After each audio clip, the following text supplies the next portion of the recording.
My sister's nails were digging into my arm when she shoved me toward the basement door, the cold metal knob slamming into my hip as she hissed, "If you won't sign it tonight, Maya, then you can freeze down there with him." Behind her, my parents stood in the soft glow of Christmas lights, as if this were any other peaceful holiday evening, not the night they locked their own daughter and her 84-year-old father in a basement. Outside, snow was falling in heavy curtains, coating the world in white silence. Inside, the house smelled of cinnamon and pine. Then the door slammed. The bolts slid. Darkness swallowed everything. The shock didn't hit me until the second breath of icy air poured down the stairs. I reached for my grandfather, his thin body trembling more violently than I had ever seen. Before I could speak, he gripped my hand with surprising force and whispered in the dark, "Quiet, Maya. They don't know what's behind that wall." And that whisper, soft, shaky, almost swallowed by the cold, started the unraveling of a 40-year secret that would destroy everything I thought I knew about my family. I didn't move at first. The cold stunned me, slicing through my sweater as if the basement were made of winter itself. My fingers curled instinctively around Granddad's sleeve, guiding him carefully down the steep steps. Each wooden plank creaked under our weight, groaning like an old ship about to split. "Easy," I whispered. He nodded, breathing shallowly. The air smelled of damp concrete and forgotten things.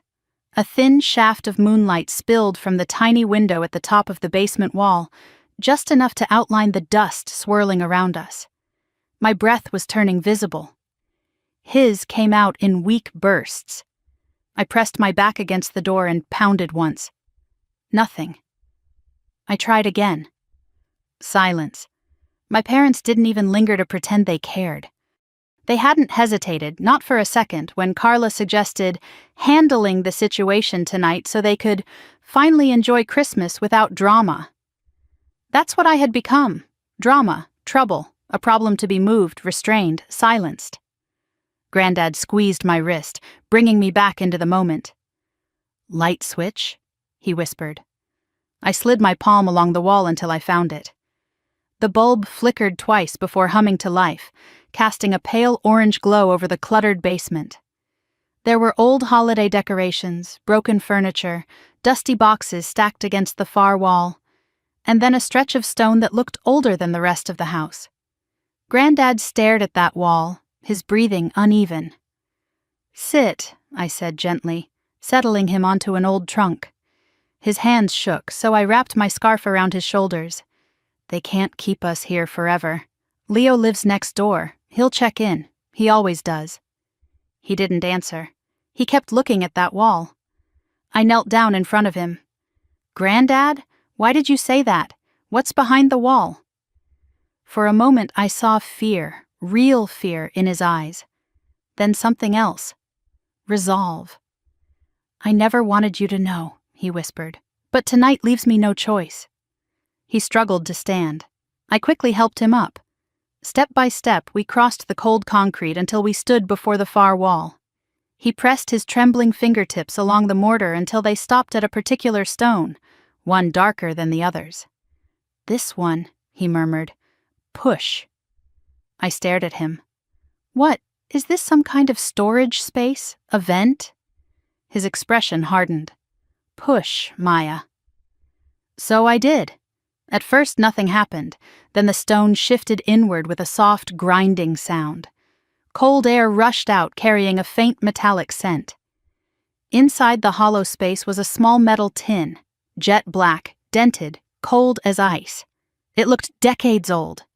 Granddad took it with both hands, clutching it to his chest like something sacred.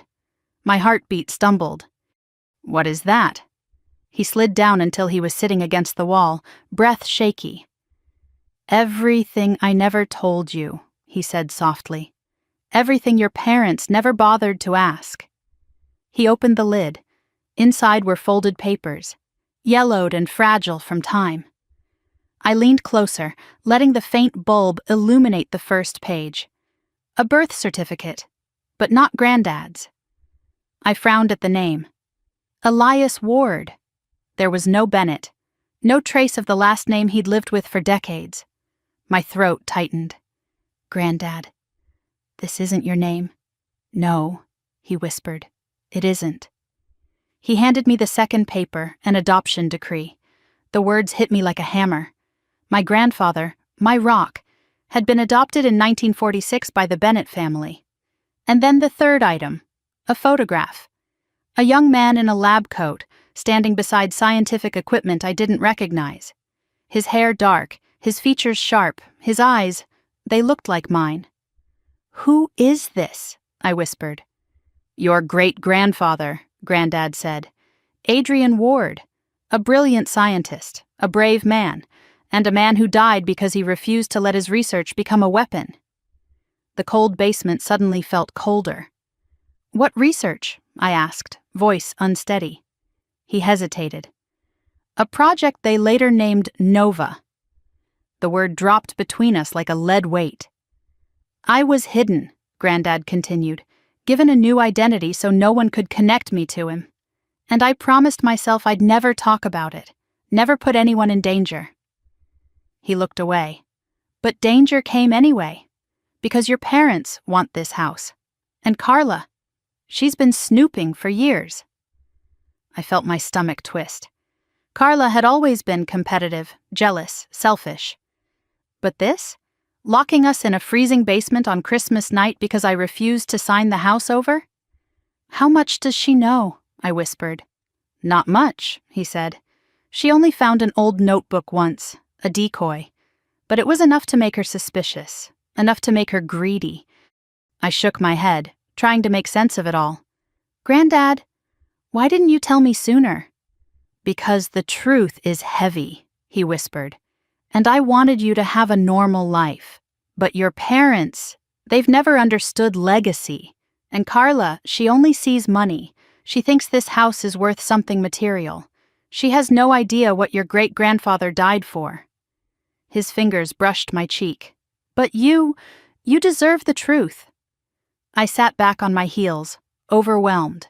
My family, my own blood, had betrayed us for a house they didn't even understand. And the man who raised me had been carrying a secret so heavy he'd built a hidden compartment into the foundation just to protect it.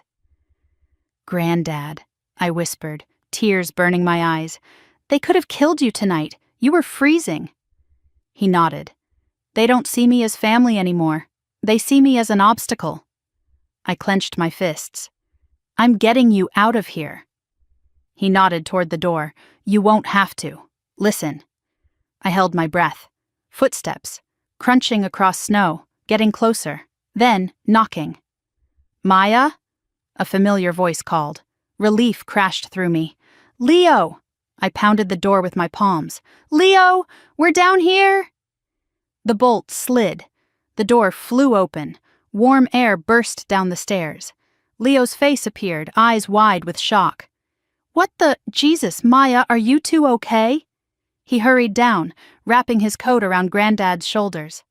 "What happened? Your parents said you needed space. Then Carla posted some shady video." "Later," I said. "We need to get him warm." He helped Granddad up the stairs while I followed, clutching the tin box. The living room lights still glowed sweetly, as if nothing had happened. The Christmas tree glittered. Ornaments sparkled. The stockings hung untouched. It made my stomach churn. Leo settled Granddad on the couch and turned to me. "Maya, what the hell is going on?" I handed him the tin. He opened it slowly. His eyes widened. "What is this?" he whispered. "My family," I said. "My real one. And the reason they locked us in the basement tonight." Leo looked from the documents to me and then back again. "Maya, this is huge." Granddad nodded weakly. "Bigger than they know. And they will come back." I swallowed hard. The idea of my own parents and Carla returning to this house sent a wave of dread through me. Leo stepped closer, voice steady. "You're not alone. Whatever this is, I'm with you." I felt something inside me shift. Strength, resolve. I looked at Granddad. "What do we do now?" He pointed to the adoption papers, his voice thin but unwavering. "Now," he said, We protect the truth. And that was the moment, right there, surrounded by Christmas lights and betrayal, that I realized the secret behind that wall wasn't just a hidden birth certificate. It was the beginning of a war my family had started, and a legacy I was going to finish. Leo stayed up the rest of the night, pacing between the kitchen and the living room while the storm outside raged harder than before. Granddad slept fitfully under thick blankets on the couch, and every so often he murmured something, half a word, half a memory, before drifting back into silence. I sat at the dining table with the tin box open in front of me, the fragile papers spread carefully across its surface. Snow scratched softly against the windows like fingernails trying to get in. I kept glancing at the front door, afraid it would burst open again, afraid my parents or Carla would return to finish what they'd started. At around 6 a.m, the storm finally calmed. The air inside the house warmed slightly, thanks to Leo restarting the furnace and boiling water for tea. I had barely touched mine. My hands wouldn't stop trembling. Leo sat across from me. "Maya," he said gently, "we can't stay here. Not today." I knew that. He'd said it twice already, but leaving felt like surrender, like letting Carla win, like admitting that the people who had raised me no longer considered me their daughter. "Where would we even go?" I whispered. Leo didn't hesitate. "My place. It's 2 streets over and I have a guest room. It's safe." Granddad stirred on the couch but didn't wake. I looked at him, the man who'd carried an entire family secret on his shoulders, the man they had almost frozen to death last night. He couldn't stay here another minute. I nodded. "Okay. Help me pack a few things." Leo's shoulders relaxed. "Good. I'll warm the car." He slipped on his boots and stepped outside, careful not to slam the door. I moved through the house quickly, gathering basic things: medicine, warm clothes, the tin box wrapped in my scarf. Every room I entered felt different now, like everything I once believed about my home had cracked open. I paused by the kitchen table where we had spent Christmases laughing, playing board games, eating cinnamon rolls. I could almost hear echoes of past holidays, the good ones, before Carla turned every gathering into a competition, before Mom and Dad stopped trying to hide that they preferred one daughter over the other. I swallowed hard. Maybe they always had.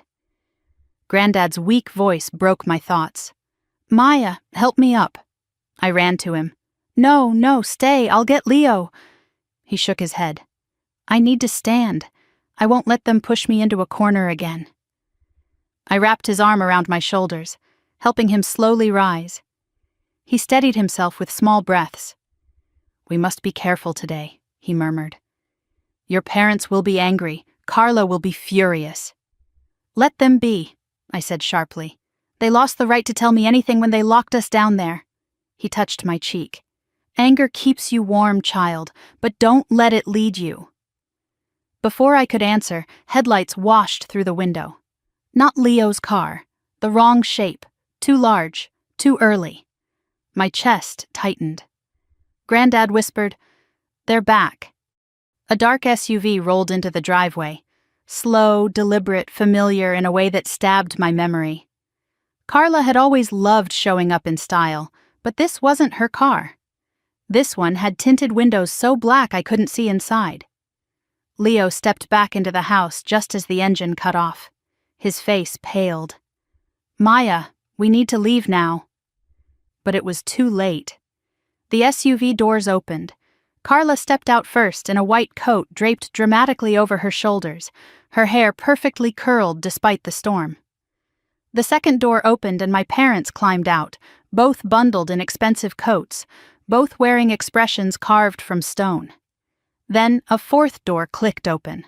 A man stepped out, tall, severe, wrapped in a long black coat. Snowflakes melted instantly on his shoulders.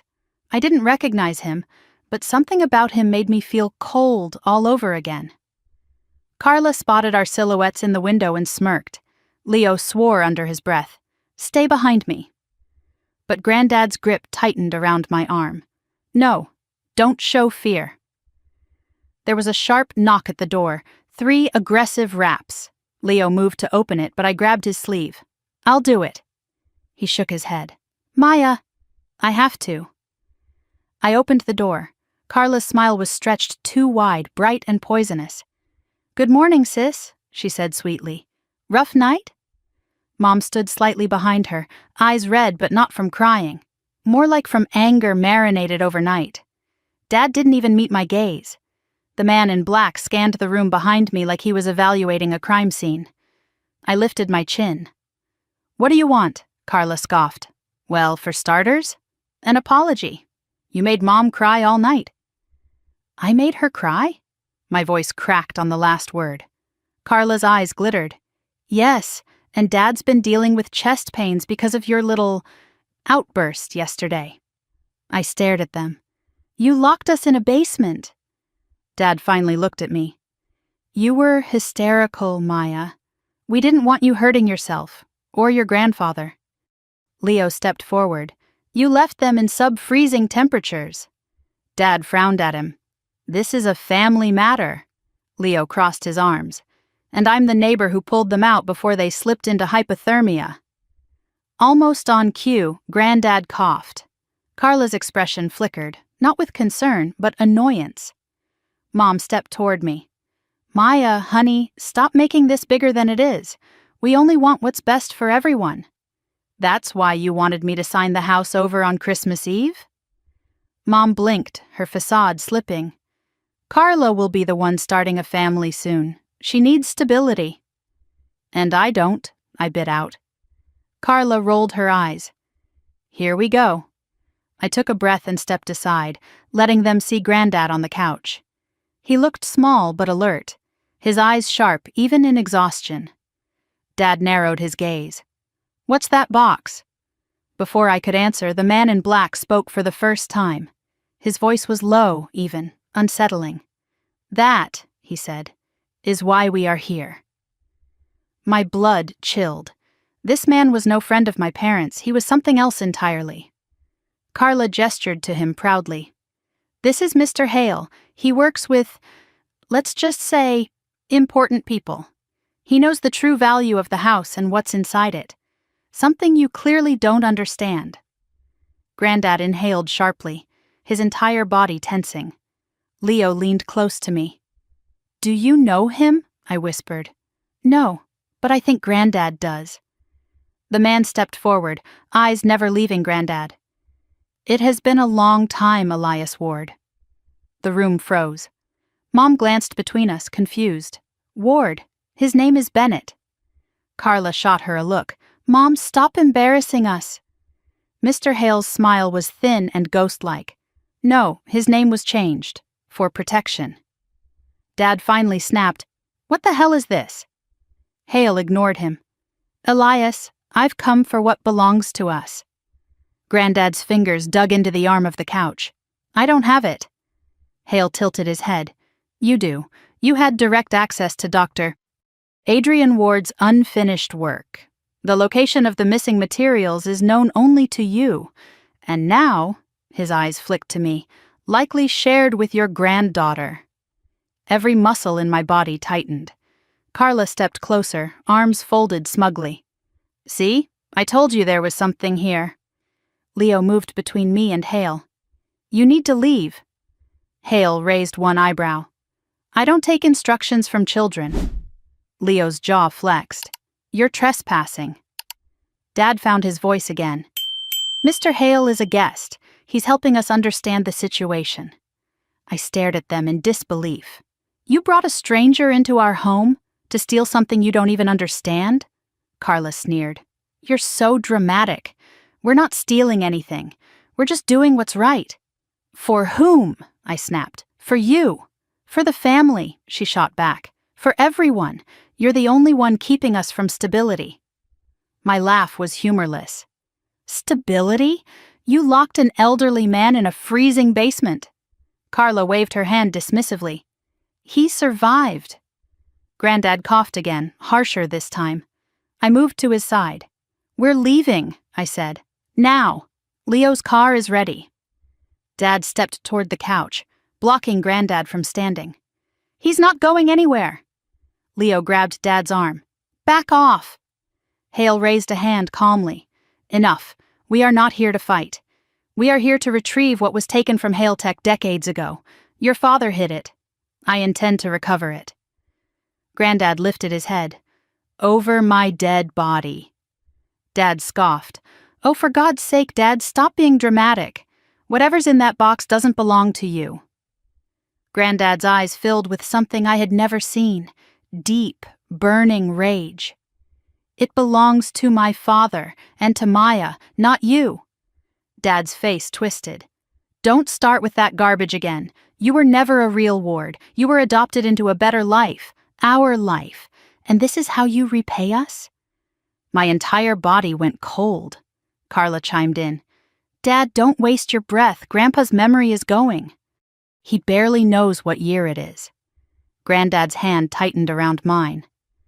Maya, he whispered. Go. Take the box. Don't let them. Hale moved toward us. Leo stepped in front, blocking him. And in that single second, I realized two things at once.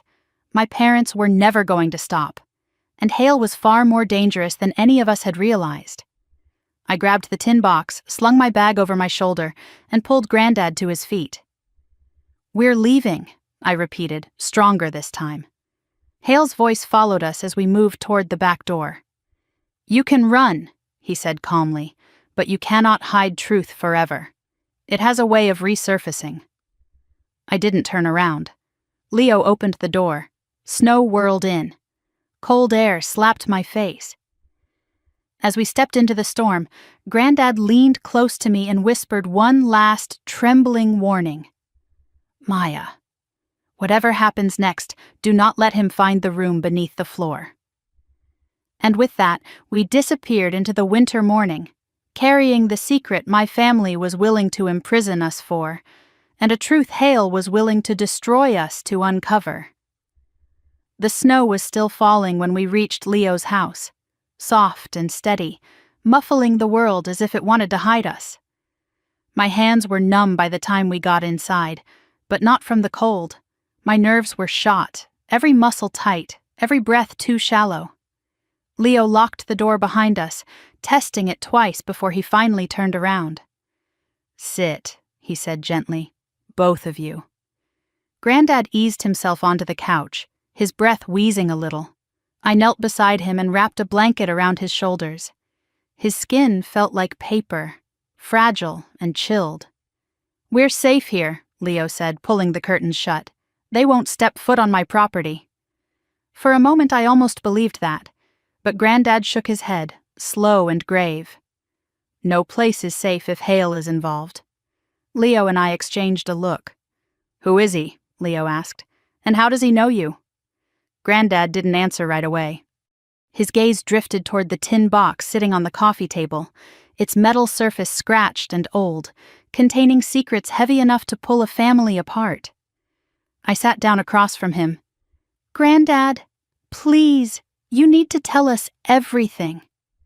He rubbed a hand over his face, the weight of years pressing down. I should have told you long ago, he whispered. But I was afraid the past would hunt us again. Leo leaned forward. Start wherever you can. Granddad nodded. His voice trembled as he began. When I was a young man, I didn't know anything about my real parents. I didn't know my name wasn't Bennett. It was Elias Ward. Everything changed when I turned 23 and a package arrived on my doorstep. No return address. Inside was a letter. His eyes glistened a little. The handwriting, I recognized it from photographs I'd found hidden away years earlier. It belonged to my father, Adrian Ward. My breath caught. He sent you something? He prepared it before he died, Granddad said. It was held by one of his colleagues, passed down. The letter told me who I truly was, why I'd been taken in, why my name had been erased. He touched the tin box with trembling fingers. And it contained the first clues about Project Nova. I felt the air shift, heavier, sharper. Leo frowned. So Hale isn't just some businessman. No, Granddad said. He was part of the old Haletech task force. They tried to seize Nova after my father refused to weaponize it. Then how is he still around? I asked. Men like him, Granddad said, don't retire. They linger, they wait, they hunt. A chill ran through me. And Hale thinks the missing pieces are here? I whispered. Granddad nodded. Because they are. Leo exhaled slowly, rubbing the back of his neck. This isn't just a family fight, then. No, Granddad said. It's a legacy fight, a scientific one, and your parents, Maya, your sister, they don't know what they've walked into. I clenched my fists. They don't care. They only want the house. Granddad closed his eyes. And because they are loud, greedy, and reckless, they have awakened someone who should never have found us. The room felt colder. Even the heater's hum couldn't warm the space between us. I looked down at the tin box. What exactly is Project Nova? Granddad opened his eyes again. Your great-grandfather discovered a way to create a clean, unlimited energy source. Simple, accessible, something that could power entire cities without pollution or depletion. That sounds, Leo blinked, revolutionary. It would have been, Granddad said, but Hale Tech saw something else. Endless power for weapons, machinery, control. When my father refused to hand it over, they went after him. My stomach twisted. And they killed him. Granddad nodded. They called it an accident, but we both know better. I swallowed hard. And the missing blueprint, the reason they want the house? Your great-grandfather hid the original design, Granddad said softly. Before he died, he left clues for me. Clues I was too frightened to follow. Leo's eyes narrowed. But why keep everything inside the house? Why not destroy it? Because it was his life's work, Granddad said, and because part of him believed someone worthy would continue it. He looked at me. My breath stopped. You think that's me? I whispered. I don't think, he said. I know. Silence fell, heavy, trembling. Then, softly, Granddad added, That's why I couldn't let your parents get the house. They don't understand meaning, only value, only ownership. And Carla, I said bitterly, wants it more than all of them combined. Granddad's mouth twitched. Pain, not humor. Carla always mistook wanting for deserving. Leo stood abruptly, pacing. Okay, so what's the plan? We can't stay here forever. If Hale's involved, he'll come back. He won't just knock politely next time. I looked at Leo. You think he'd break in? I think, Leo said grimly, he'll do whatever he needs. Granddad nodded. He will. Fear crawled up my spine, but beneath it, something harder, anger, a spark of defiance.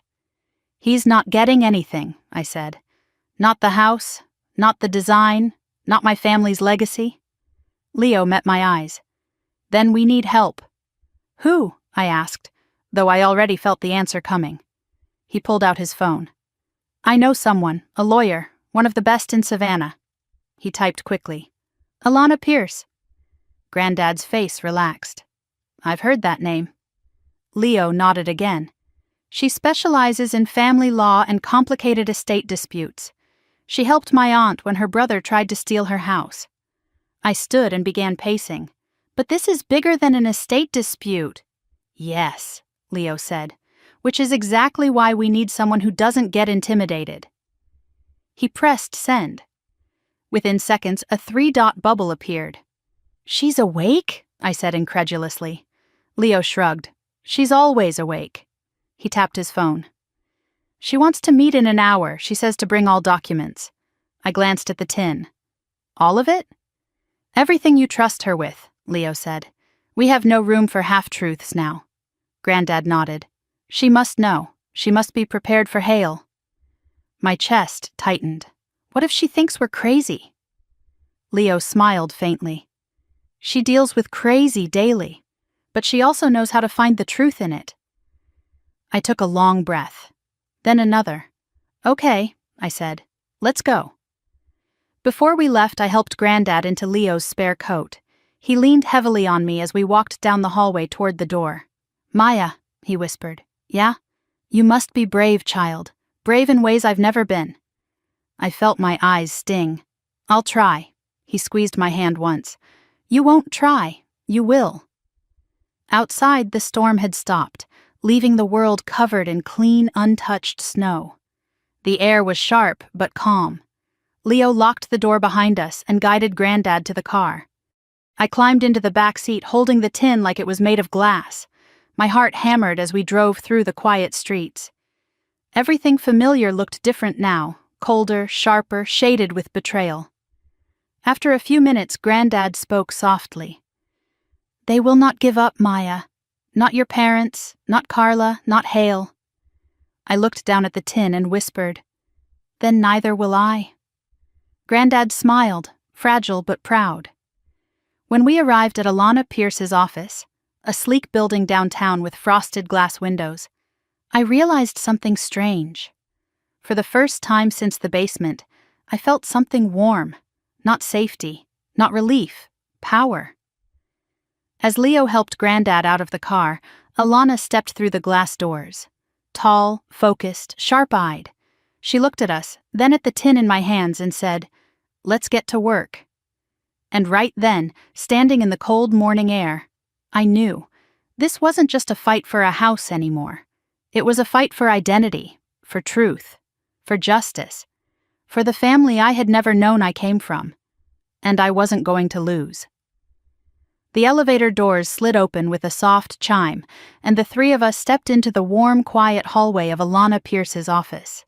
The contrast to the freezing chaos we'd escaped felt surreal. Everything here smelled of polished wood and professionalism. A receptionist looked up, startled by the sight of us. Granddad leaning heavily on Leo, my hair still damp from melted snow, the tin box clutched tightly to my chest. Ms. Pierce is expecting you, she said immediately, rising to her feet. We followed her into a corner office overlooking downtown Savannah, the city still wrapped in the pale morning light. Alana Pierce stood with her back to us, reviewing documents spread across her desk. When she turned around, her sharp eyes traveled from my face to the tin box in my hands, then to Granddad's weakened posture. She didn't gasp, she didn't frown. She simply said, Close the door, Maya, sit down. Tell me everything. I lowered into the chair opposite her, my fingers trembling. Granddad sank into another, and Leo stood behind us like a quiet guardian. When I opened the tin box, Alana leaned forward, her expression shifting from curiosity to focus. Start from the beginning, she said. So I did. I told her about Christmas Eve, the fight in the kitchen, the accusation that I was complicating everything. The way my parents and Carla had cornered me, their voices rising in a familiar chorus of blame. How they'd dragged Granddad and me to the basement stairs and pushed us inside. How the bolt had slammed shut. How Granddad had whispered about the wall. How we'd found the tin. How Hale showed up this morning like a shadow from nowhere. I talked until my throat ached. When I finished, the room went silent. Alana picked up the birth certificate first, then the adoption decree, then the photo of Dr. Adrian Ward. She studied each one with an intensity that made the air feel different. Charged, electric. Finally, she said, Your family didn't just cross a line, they jumped off a cliff. I blinked. So, you believe me? She looked up, almost offended. Believe you? Maya, I see dozens of cases a month where families betray each other. But what your sister did, what your parents condoned, falls under multiple criminal categories. Elder abuse, false imprisonment, fraud, coercion, possibly conspiracy. You didn't need bruises for this to be criminal. Granddad cleared his throat. And Hale? Something flickered in Alana's eyes. I'm familiar with Hale Tech. Then you know what they're capable of, he whispered. She didn't deny it. I know enough. Leo crossed his arms. So, what's our next step? Alana took a slow breath. One step at a time. First, I need to understand the family dynamic. She turned to me. Maya, tell me about Carla. My stomach tightened. She's loud, smart, but only when it benefits her. She's always had this way of taking up space. Mom and Dad loved it. She never got in trouble. I was the one who stayed home, helped with Granddad, kept the peace. She ever act violent before? Alana asked. No, I said. At least not physically. She just took. Everything she wanted, she took. And they let her. Granddad nodded weakly. Carla is her mother's daughter. Alana scribbled notes. And your parents? I bit my lip. They made excuses for her, always. They used to be better. Before Carla hit high school, they were normal. Then they just kept feeding the fire. Leo muttered, They fed the wrong fire. A ghost of a smile touched Alana's lips. Okay, and do they know anything about Ward lineage? No, I said quickly. Not the truth. They just know Granddad inherited the house. They assume it's valuable because it's old or historic. But Carla found something years ago, a notebook, fake clues about some project, and she... My chest tightened. She never let it go. Alana sat back. And Hale? Granddad's hands trembled. He worked with my father, or rather against him. Which means he thinks this house holds the original blueprint, Alana concluded, which makes him dangerous. Her calmness terrified me and reassured me all at once. She tapped her pen. Here's how we approach this. 1. We remove your parents and sister from the equation legally. 2. We file charges. 3. We protect your grandfather and this house from Haletech's reach. My heartbeat quickened. Can that even be done? Yes, she said, but it won't be easy. Leo stepped forward. When do we start? Now. She reached for a fresh legal pad. First, I need detailed statements from all of you. I'll help file for an emergency protective order for Elias. Given the elder abuse and the attempted coercion, a judge should grant it quickly. And me? I asked quietly. Her eyes softened. You too. False imprisonment applies to you as well. I felt something warm flicker in my chest. Validation. Something I hadn't felt in years. Second, Alana continued, we'll need medical evaluations for your grandfather. Documentation of his weakened condition will strengthen our case. I'll set up an appointment, Leo said immediately. Third, she added, we anticipate retaliation. I swallowed. Carla won't stop. Your sister is reckless and impulsive, Alana said. She'll double down before she backs off. I felt the truth of that settle in my bones. She'll go public, Leo said. She already tried last night. Alana nodded. I saw her first post. She framed it like concern. Then her eyes sharpened. But if she escalates, she'll make mistakes, and mistakes become evidence. She wrote something down, then looked at me again. Fourth, Maya. I need to understand something important. Why didn't you call the police last night? The question hit harder than I expected. I looked away. Because I thought, maybe I deserved it. The room went still. Granddad reached for my hand. Child, no. I've always been the one who stayed quiet, I whispered. The one who didn't fight back. I thought I was the problem. They said I overreacted, that I made things difficult. And last night, when they locked us down there, I kept thinking maybe if I had just signed... Maya, Alana cut in, her voice firm, listen to me. People raised in dysfunctional families often internalize guilt. It's not your job to sacrifice your life for people who hurt you. Her words hit like warm water on frostbitten skin. Maya, she added gently, you didn't deserve anything. They committed crimes. You survived them. A tear slipped down my cheek. I brushed it away quickly. Leo rested a hand on my shoulder. You're not alone anymore. I nodded, breathing shakily. Alana stood and walked toward a cabinet, pulling out a thick binder. There's something else, she said. Your mother left a voicemail on my office line this morning. My blood froze. She said, Alana continued calmly, quoting from her notes, please call me back. My eldest daughter is unstable. She's being influenced by the wrong people. We just want to help her. My heart twisted. Of course she did. She's building a narrative, Alana said, painting herself as the victim and you as the problem. She always has, I whispered. But now, Alana said, we build your narrative, the truth. She handed me a tissue. And we start by protecting this house. Granddad looked up sharply. The house? Yes, she said. We will file a restraining order, preventing your family from entering or claiming it. And next week, she held up the adoption decree, we will challenge the Bennett claim on the property title. Granddad's eyes filled with something like relief. You can do that? With these documents? Alana smiled. Easily. A knock at the door startled all of us. The receptionist poked her head in. Ms. Pierce? There's, an issue. Alana frowned. What kind of issue? The Bennett family is here, all three of them. They're demanding to speak with you. My breath caught. Granddad's fingers tightened around mine.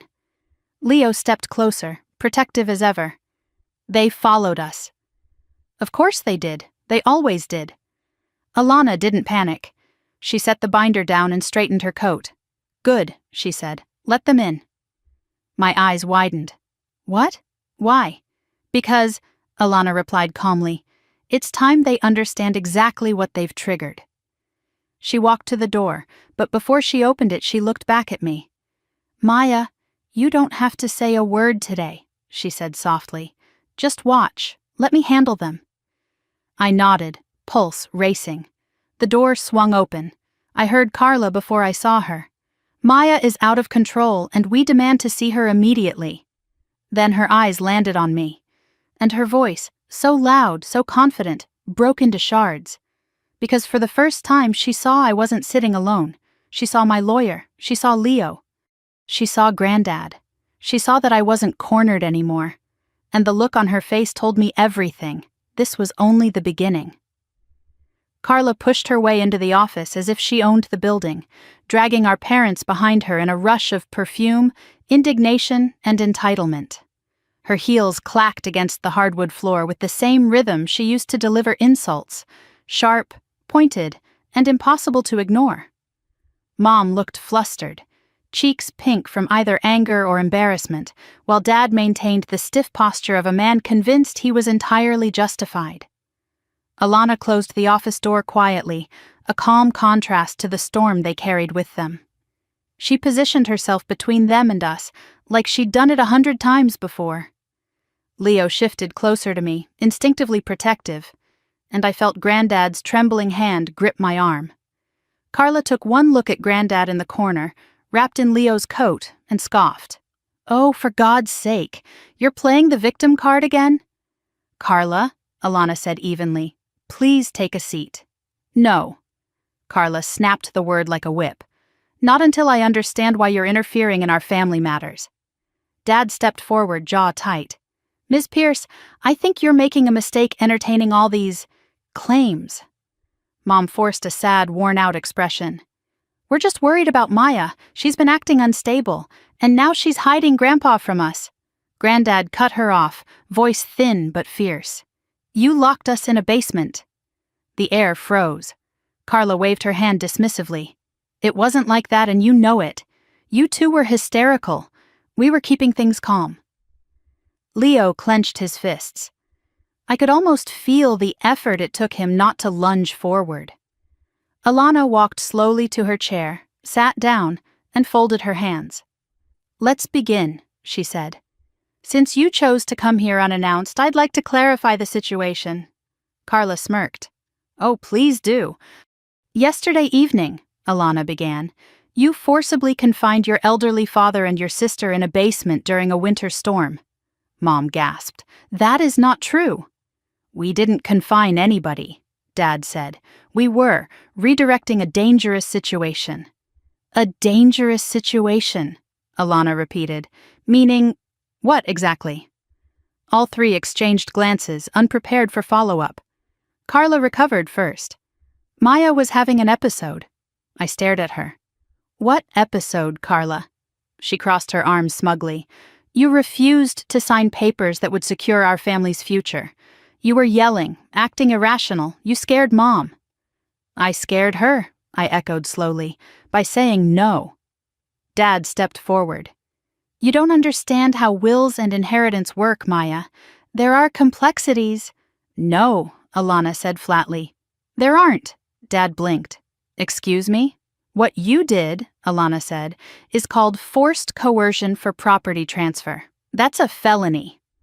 Mom sucked in a breath. Carla rolled her eyes. Oh my God, you can't make a felony out of siblings fighting, she said. You're seriously being dramatic. Alana smiled. Dramatic? No. Thorough? Yes. She slid a folder forward onto the desk. This, she continued, is a preliminary protective order we intend to file. It prohibits you from approaching Maya or Elias Ward until a hearing can be scheduled. Ward. The name hung in the air like a sudden temperature drop. Carla's laugh died instantly. Mom frowned. Dad stared at Granddad. Ward? He repeated. Why did you say Ward? Alana didn't blink. That is his legal birth name. Mom looked startled. No, his name is Bennett. It always has been. Granddad lifted his chin, pale but steady. No, it hasn't. Dad's face twitched. This is nonsense. Alana continued calmly. In addition to the false imprisonment charge, we are also reviewing forged documents. The deed your daughter attempted to present yesterday is counterfeit. Carla stiffened. It is not counterfeit. Oh, then why does it bear the stamp of a notary who has been deceased for 2 years? Mom's hand flew to her mouth. Dad turned red. Oh, Alana added casually, and the signature doesn't match Maya's handwriting on any official record. Carla's face drained of color. This is a setup. A setup? Leo barked a humorless laugh. You forged her name. Carla pointed at me, shaking. You're lying. You did this to make me look bad. You did that yourself, I said quietly. She opened her mouth again, but Alana raised a hand. There's more. Dad let out a frustrated sigh. This is absurd. We came here to reason with our daughter, not to be attacked. Alana leaned back. You came here to intimidate her. Dad's jaw clenched. Mom's eyes darted between faces, already spiraling. Carla looked ready to explode. After a moment, Carla slapped her palm on Alana's desk. Fine, enough with this. Where's the house key? Alana blinked. The what? The key, Carla said impatiently. To our house. Maya took it. We need to go back. Your house? Alana repeated softly. Mom chimed in. Yes, this dispute is over property. You understand how inheritance works? Ah, Alana said, that's where you're mistaken. The house is not yours, not even partially. Dad bristled. It belongs to our family. It's been in our name for decades. No, Alana corrected. It belonged to Dr. Adrian Ward, and now it belongs to Elias and Maya. Dead silence. Every molecule of air seemed to freeze. Mom whispered, Adrian.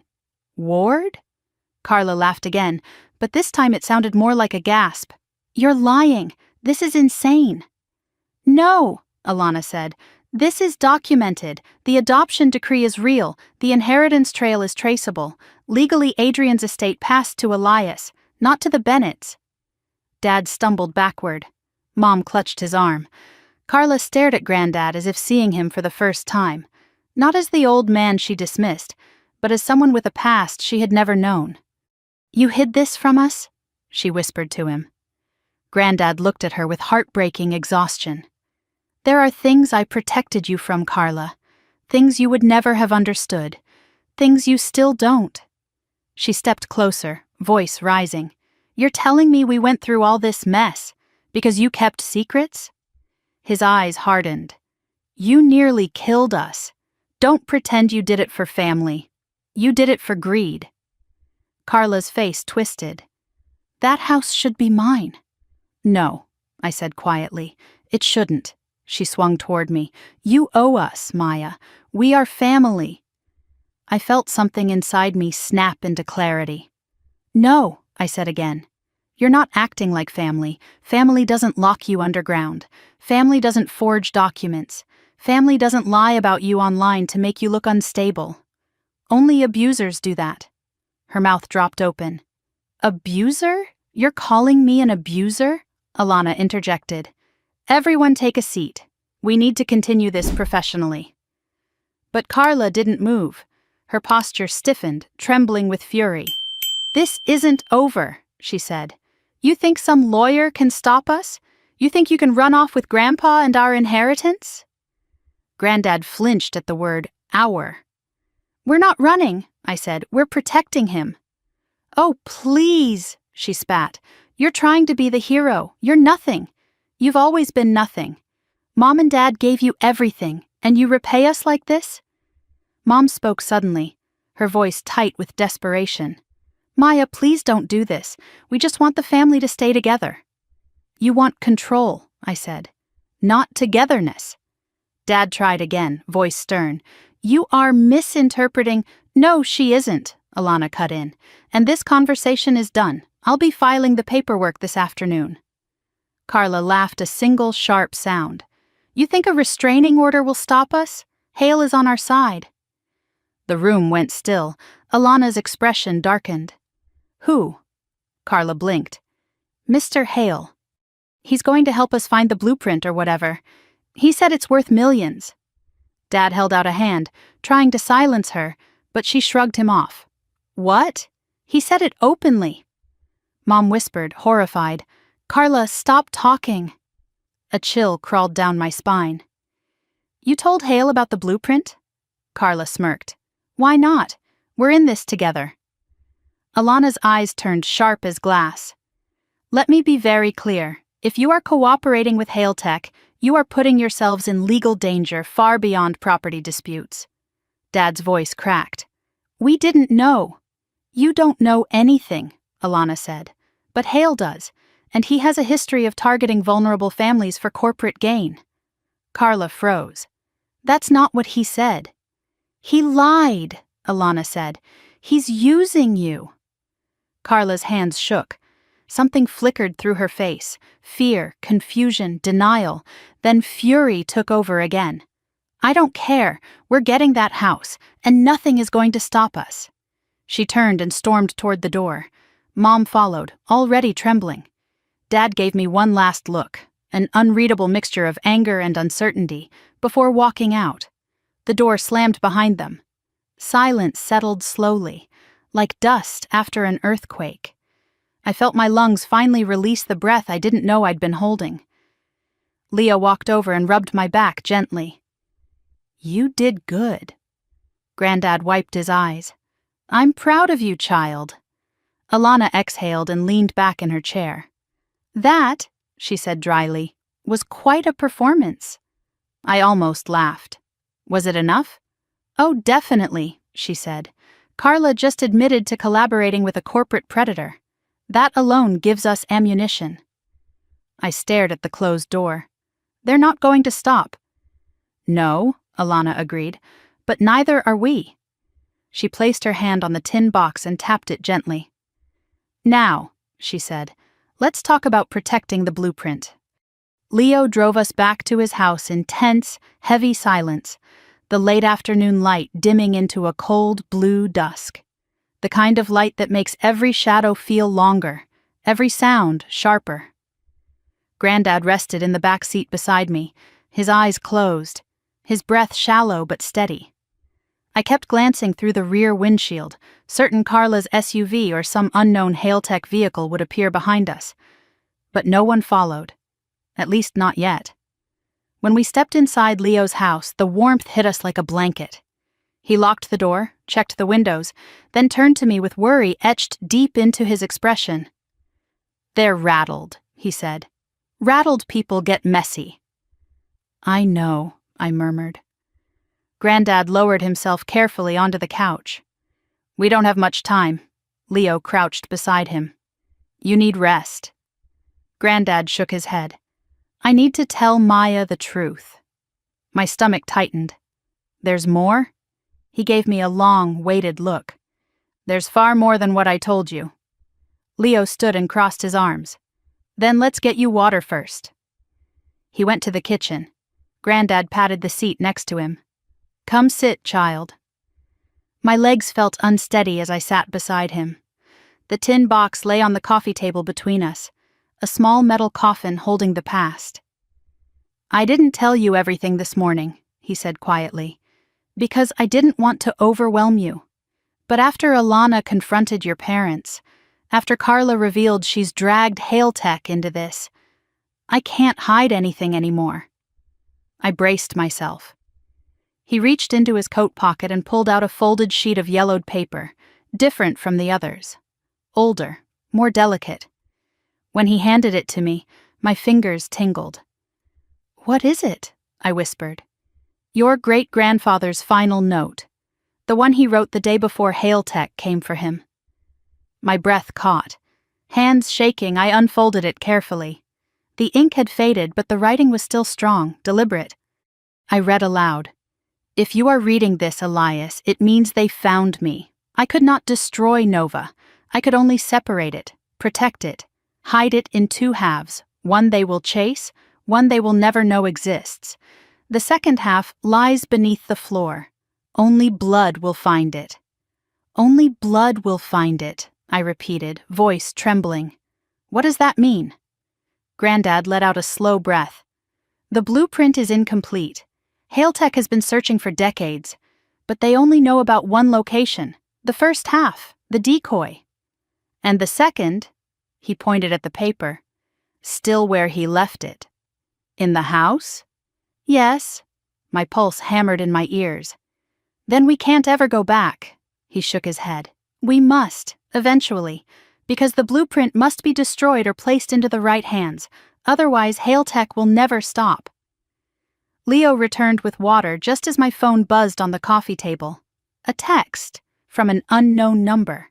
The hair on my arms rose before I even unlocked it. The message was short. "Come home, Maya. We need to talk."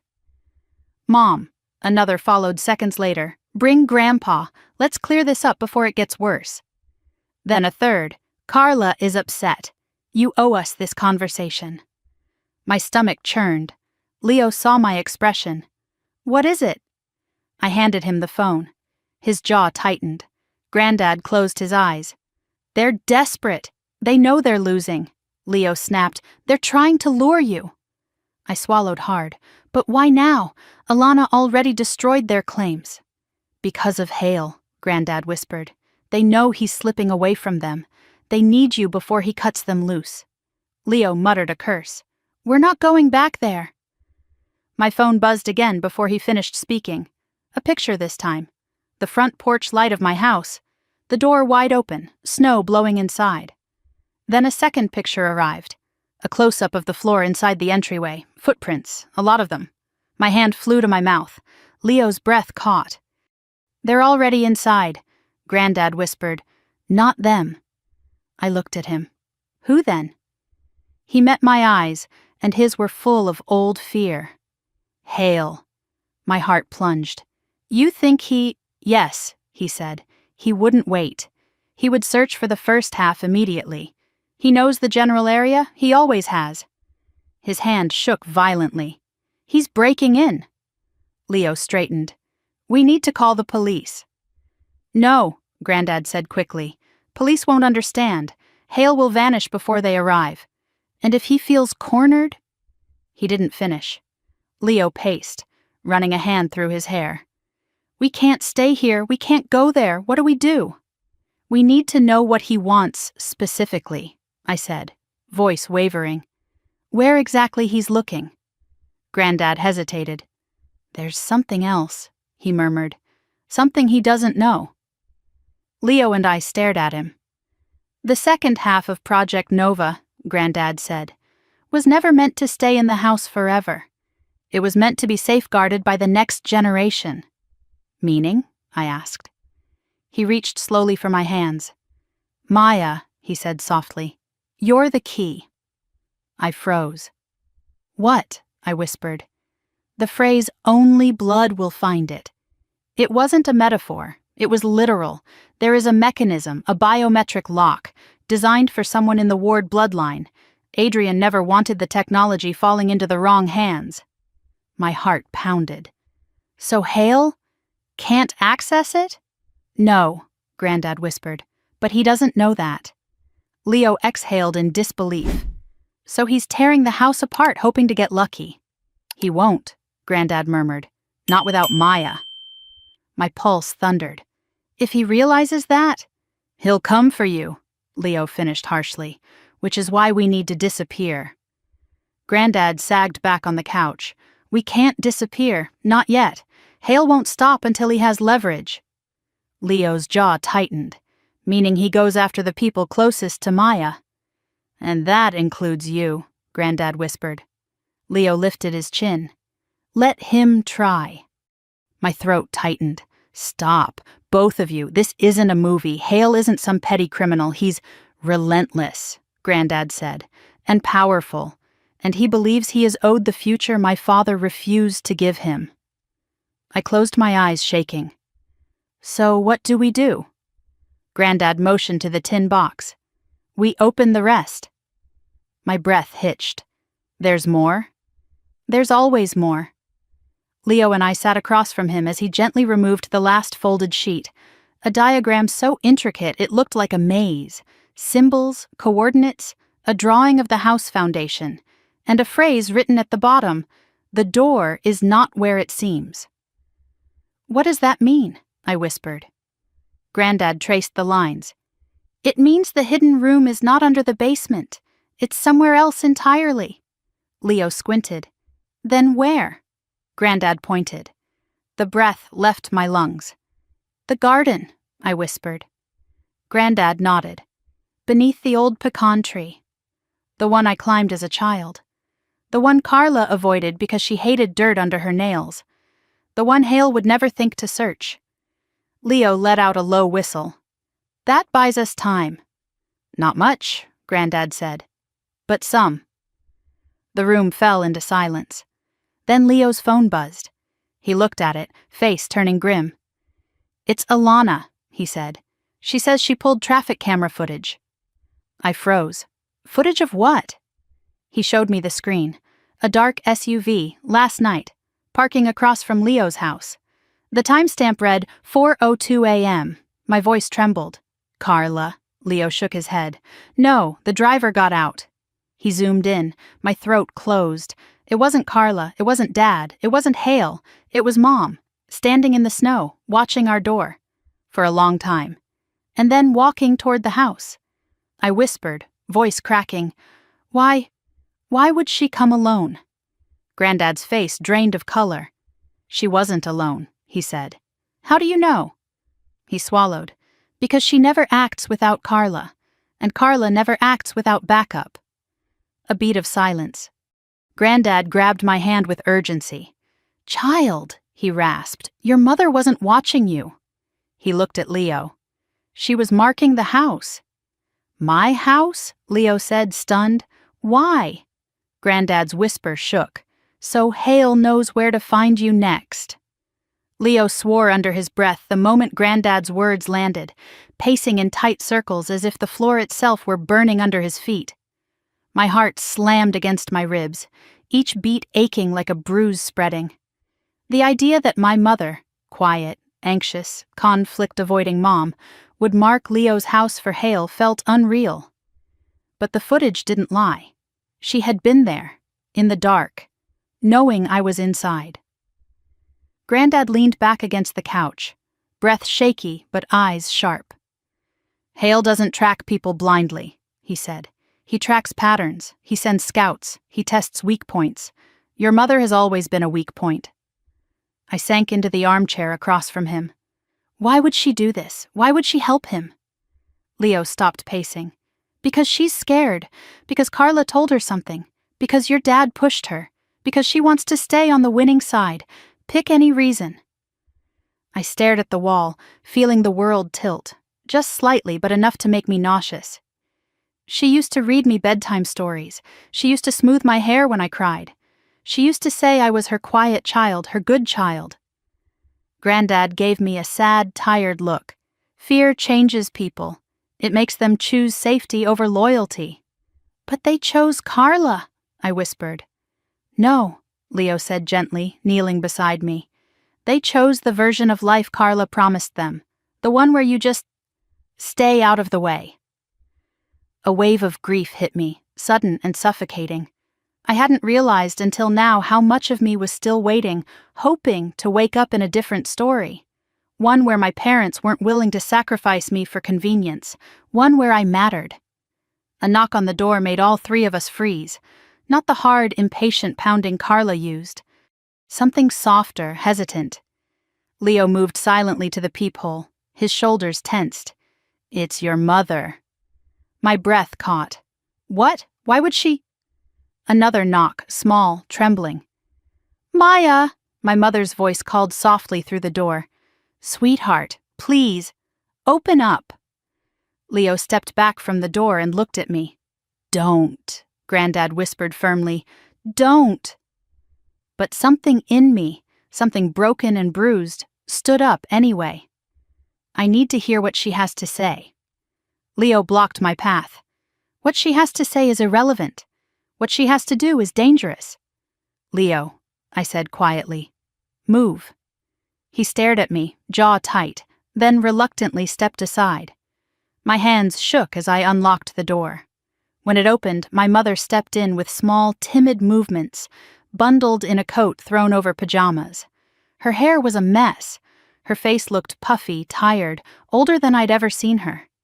And when she saw me, she burst into tears. "Oh, Maya," she sobbed, reaching out. I stepped back. Her hand froze in midair. "Sweetheart, please, I didn't come to hurt you." Leo hovered behind me like a silent wall. Granddad watched her with narrowed eyes. Mom swallowed hard. I didn't know what Carla was doing. I didn't know she hired that man. She said he was helping us. She said he could fix everything." I crossed my arms tightly. "What were you doing at Leo's house at 4 a.m? She flinched. I just wanted to see you, to make sure you were okay." "Then why didn't you knock?" She bit her lip. "Because Carla said you were under some lawyer's influence, that you would call the police, that you were planning to accuse us of crimes. I didn't know what to do." "So you stood outside in the cold," I said flatly, watching, silent. Her chin trembled. "I wanted to come in, I did. But your father said we had to wait, that we needed to handle this the right way." Granddad muttered, "The right way meaning Hale's way." Mom gasped, turning toward him. "Dad, no. I didn't. I would never betray you." "You already did," Granddad said quietly. "You walked away when we needed you most." She sagged, collapsing into a chair. "I didn't know they locked you down there. Carla told us you both went downstairs because you were upset. She said you wanted space." Leo swore under his breath again. "Of course she lied." Mom covered her mouth. When I realized, I went back to the house this morning to look for you, but you were gone, and Carla told me you stole the box." I stiffened. Mom looked at me with tear-filled eyes. "Maya, did you?" "It wasn't stealing," I said sharply. "It was ours." Leo added coldly, "And you three were trying to force her signature. Another felony." She buried her face in her hands. "I didn't know. I swear I didn't know. I just followed your sister. I always do. I'm so tired." Her words were broken, and for a moment, I saw not the woman who stood by Carla, but the woman who had once told me stories about moonlight and kindness. The woman who used to rub circles on my back when I was sick. But sympathy wasn't enough to erase what she'd done. Leo sat on the arm of my chair. "What do you want, Mrs. Bennet?" She swallowed and looked at me. "I want to make this right, before your father does something stupid." Granddad leaned forward. "What do you mean?" She hesitated. "Mom," I said sharply, "what did Dad do?" Her voice shook. He went to meet Hale." Leo shot up. "What?" Mom wrung her hands. "Carla set it up. They said they'd give him a deal. They said they just wanted information. Nothing dangerous." "What information?" I asked, dread building. Mom looked at me helplessly. "You," she whispered. "They want to know where you are." The room spun. "So your father gave them this address," Granddad said. Mom's silence was answer enough. Leo moved instantly, going to the window and pulling the blinds shut. He checked the locks again. His face was pale now, too pale. "They'll come for her," Mom whispered. "I tried to stop him, I swear, but Carla, she convinced him you were being manipulated, that if Hale talks to you directly, you'll calm down." I laughed once, bitter and sharp. "Hale doesn't talk. He hunts." Mom covered her face. I know. That's why I came. We have to leave. Now." Granddad's hand shook around his cane. "She's right. Hale won't wait." Leo grabbed his keys. "I'll pull the car around." "Where do we go?" I whispered. "Anywhere but here," Leo said. "Alana's office to file for emergency protection. Then maybe a hotel, somewhere off-grid." Mom looked at me desperately. "Please, let me help you. Let me come with you. I won't go back home. I won't stay with them. I choose you." My heart twisted painfully. "We don't have time," Granddad rasped. "We move now." Leo opened the door to step outside, and froze. Then he slammed it shut again. "What?" I whispered, panic surging. "There's a car parked across the street," he said. "Black, tinted windows." My stomach dropped. "Hale?" Then a sharp metallic tapping echoed through the front window. Tap, tap, tap. Leo pulled me back as a shadow moved outside the glass. A voice drifted through the cold air, calm, deep, terrifyingly certain. "Maya," Hale called softly. "I think it's time we talked." Mom gasped and stumbled backward. Granddad grabbed my hand. Leo stepped in front of me. Hale tapped again, a polite knock on the window of our fear. "Maya," he repeated, voice smooth as ice. "Open the door." Leo didn't move. None of us did. The house fell into a suffocating silence, except for the wind brushing against the windows and Hale's rhythmic tapping, slow, patient, confident. It was the sound of a man who knew he was in control, a man who expected obedience.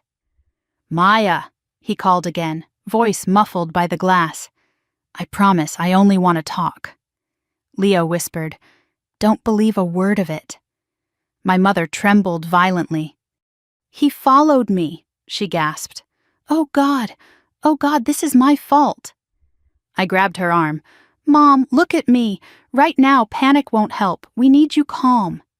She nodded shakily, but her eyes kept darting toward the window as if expecting Hale to burst through at any moment.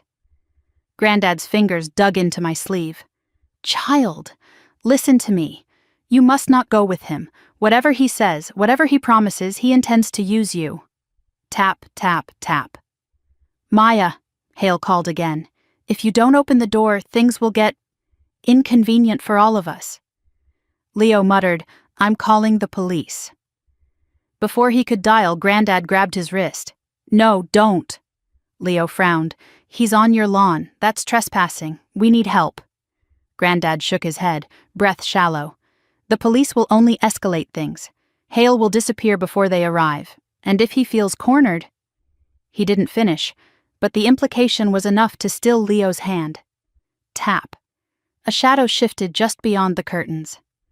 "Maya," Hale said, softer now, almost coaxing, "I know you're scared, but fear comes from ignorance. Let me explain what your great-grandfather started. Let me explain why Project Nova matters." Hearing him say it, out loud, felt like ice water dripping down my spine. Leo gripped my arm. "He knows about the project. That's not good." Granddad's voice went brittle. "He knows enough, but not how to finish it." I swallowed hard. "What does he want me for?" Granddad's eyes locked on mine, full of ancient dread. "Because only you can unlock the second half." Tap, tap. Hale's voice slid through the room like a knife slipping under a door. "You don't have much time to decide." My mother sobbed softly. Leo leaned close. "We're getting out. Back door, now." He moved quickly, ushering Mom toward the kitchen, but Granddad shook his head violently. "No, not the back." "Why?" I whispered. Granddad's gaze darkened. Because Hale never comes alone. My stomach sank. You think someone's back there? Leo froze mid-step. He crept toward the kitchen window, lifting the corner of the curtain the smallest inch. He inhaled sharply. There's another car, he whispered. 2 men inside, not moving. Granddad's whisper trembled. He's boxing us in. Hale knocked on the window again, a gentle tap that felt like a threat. Maya, don't make this difficult. Your family already has. Leo stepped back from the window, breathing hard. We need another exit. My bedroom window, Mom said suddenly. It opens onto the side yard, no line of sight from either car. Leo nodded. Okay, that's an option. But how do we get Granddad out? I asked. We carry him, Leo said simply. Granddad protested weakly. I'm not helpless. You are right now, Leo said gently but firmly, and we're not leaving you behind. Suddenly, the tapping stopped. All of us held our breath. A full 10 seconds passed. Then Hale's voice came again, calm, cold, and too close. Maya, I'm coming in. My heart lurched. A hand twisted the front doorknob. He was testing it. Thank God Leo had locked it. Leo whispered, Go, now. He rushed to help Granddad stand as I grabbed the tin box and my coat. My mother hovered by the hallway, wringing her hands. Come on, I said, pushing her gently forward. We moved quickly down the hallway toward her old bedroom on the right, the shadows long and sharp in the dim light. My pulse thudded in my ears. Behind us, a faint metallic scraping echoed at the front door. Hale was trying to pick the lock. My mother let out a quiet sob. Leo shoved open her bedroom door. Window, he said, already lifting it. Cold air rushed in, carrying the sharp bite of winter. He helped Mom through first. She stumbled into the snow, staying low. Then he guided Granddad carefully, lifting him over the sill with surprising strength. I was last. As I climbed onto the windowsill, a loud cracking sound echoed through the house. Metal giving way. Hale had broken the lock. Maya! Leo hissed. Jump! I jumped into the snow just as footsteps sounded inside the house. Leo dropped out after me, landing hard. Then, silence. We crouched behind the bushes that lined the side of the yard, breath fogging in the air. Leo pressed a finger to his lips. We listened, heard nothing. Then, tap, tap, but this time from the hallway in front of Mom's room. Maya, Hale called softly, I know you went this way. Mom whimpered. Leo tightened his grip on my arm. Hale's footsteps grew closer. We had to move, now. Leo whispered, Crawl toward the fence. Slow, don't stand yet. We crawled through the snow, cold soaking into my knees, my palms going numb. Granddad grunted softly with every movement, but he pushed forward. Mom's breaths were ragged. Leo kept glancing back at the window. We were halfway to the fence when we heard the bedroom window squeak open wider. Hale was looking outside. Maya? His voice drifted out, eerily calm. Are we really going to play hide-and-seek? Leo mouthed. Keep moving. We reached the fence. It was tall, old, wooden, the kind that creaked if you breathed on it wrong. Leo helped Mom over first. She scrambled down on the other side. Next was Granddad. It took everything Leo had to lift him gently without making noise. The fence groaned once. We froze. Hale went quiet, dead silent. Then a whisper floated out the window. You're running out of places to hide. Leo motioned urgently.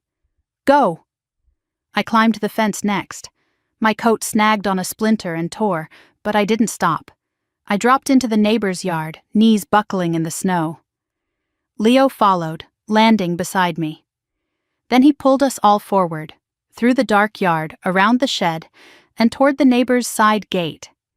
The house was blessedly dark, empty, probably on vacation for the holiday. We slipped onto the street.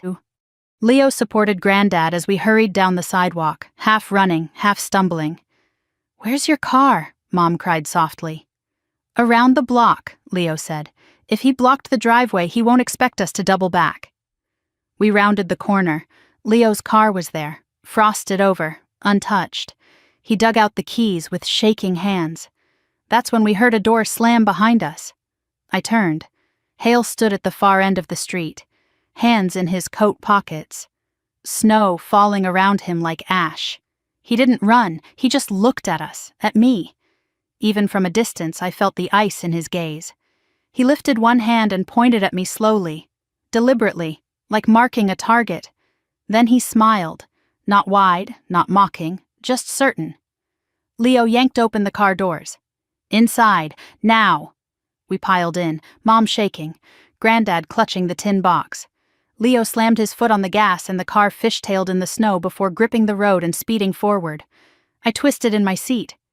Hale didn't chase us. He just watched, standing still, like he knew this wasn't the end, like he knew where we'd go next. Leo turned at the next intersection, speeding toward downtown lights. I held the tin box tight against my chest, heart hammering so hard it hurt. Granddad placed a trembling hand over mine. "Maya," he whispered, voice cracking with dread. "I'm so sorry." Before I could answer, Leo spoke through clenched teeth. "We're going to Alana, right now." Mom murmured a prayer under her breath. Granddad closed his eyes, and I realized with sinking certainty that Hale had no intention of catching us tonight. He wanted something else. He wanted fear. He wanted pressure. He wanted the truth to rise to the surface on its own, and he knew exactly how to force it out. Leo pulled into the underground parking garage beneath Alana's office building, the tires screeching slightly on the icy concrete. The car rolled to a shaky stop, and for a long moment none of us moved. Our breaths fogged the interior, the heater struggling to keep up with our panic. Mom wiped her eyes with trembling fingers. Did he follow us? Leo checked the rearview mirror again, jaw tight. I don't see him, but Hale doesn't need to follow. He anticipates. Granddad's breathing was shallow, ragged. I reached back and squeezed his cold hand. We're okay, I whispered. We're together. That's what matters. But deep down, I wasn't sure. Leo opened his door quietly. Let's go. Alana needs to know everything. We helped Granddad out of the car. His legs buckled at first, but he steadied himself with Leo's support. Mom followed behind, her steps unsteady, eyes darting like she expected Hale to emerge from the shadows. As we approached the elevator, my phone buzzed. A text. Unknown number. My stomach dropped before I even looked. You can run, but you are ward blood, and ward blood always comes home. My breath caught. My hands went numb. Leo glanced at the screen and swore violently. He got your number. Fantastic, just fantastic. Granddad whispered, He's closing in. The elevator dinged. I shoved my phone into my pocket, trying not to tremble visibly. When the doors opened on the 7th floor, Alana was already standing outside her office, arms crossed, expression sharp and unreadable. I saw the footage, she said, ushering us inside quickly. I saw everything. We stepped into her office and she locked the door behind us, something she hadn't done before. You look frozen, she said, gesturing to chairs. Sit. Tell me what happened. Leo unloaded everything. Hale's appearance at the house, the second car with the men, the window escape, my mother's confession, the text. Alana absorbed it all silently. When he finished, she exhaled slowly and rubbed her temples. This has escalated beyond property disputes. Mom choked out a soft apology. I didn't mean, Alana held up a hand. Mrs. Bennett, I don't have time for guilt. Your husband gave Hale your daughter's location. That puts all of you at immediate risk. Mom's face crumpled, tears streaming down her cheeks again. Leo helped Granddad sit, while Alana pulled out a new file, thick, with colored tabs and legal notes covering every margin. I've spent the last few hours researching, she said, and what I found is disturbing. She handed me a document, a printed article from a long-defunct science journal. Headline, The Disappearance of Project Nova. Cover-up or accident? My pulse raced as I scanned the words beneath it. Alana continued, her voice calm but tight. This article was scrubbed from most archives decades ago, but my father, God bless him, kept copies of everything. He was fascinated by scientific scandals. She shot Granddad a meaningful look. One of the last mentions of Adrian Ward was in relation to this project, and the final line of the article said investigators found inconsistencies in Hailtech's involvement. Granddad nodded bitterly, because they sabotaged him. What we didn't know, Alana said, was how far they went. She pulled up another file on her laptop, footage, still photos, names. These men, Alana said, have been tied to accidental lab fires, missing scientists, and corporate espionage. Hailtech paid out settlements quietly. Leo leaned over the desk. So Hale isn't just an executive, he's a fixer. He's a predator, Alana said flatly, the kind who never leaves loose ends. I felt sick, and now he wants me. Of course he does, she whispered. You're the only living Ward who can access the second half of Project Nova. My throat tightened, but we haven't even found the room yet. Which means he'll use pressure, she said. Manipulation, fear, people around you. She glanced at my mother.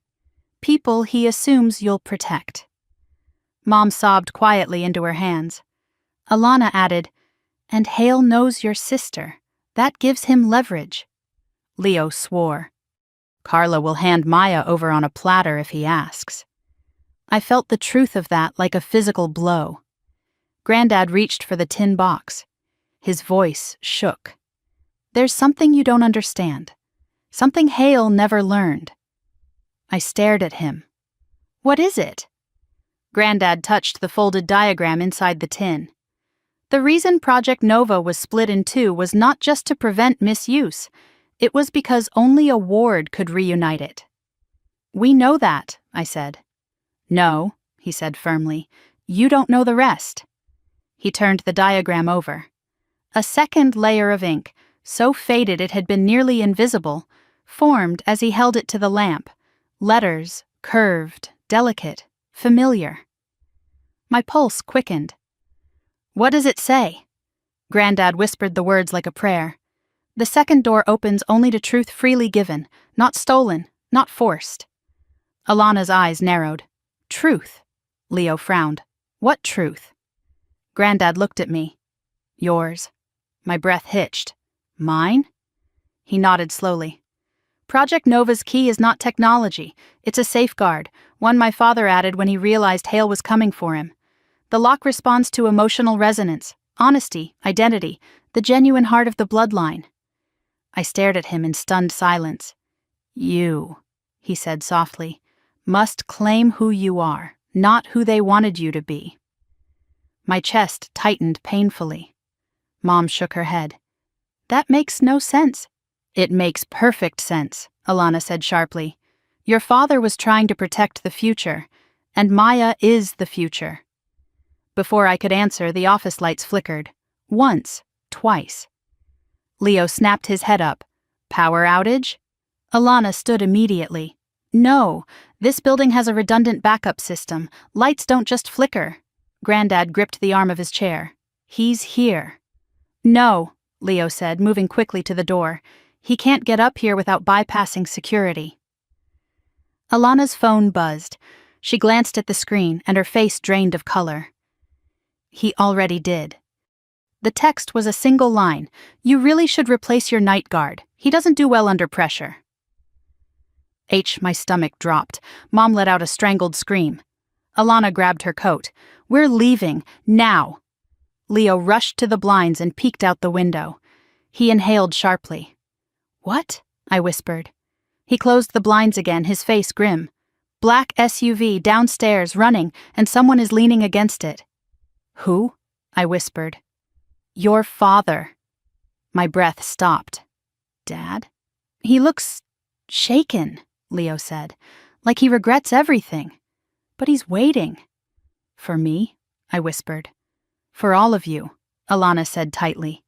Hale wants everyone together. Mom bolted to the window, pulled the curtains aside just enough to see. and collapsed into a sobbing heap. "Jim," she whispered, hands shaking. "Oh, God, what did he do?" Granddad rasped. "He made a deal." I felt cold.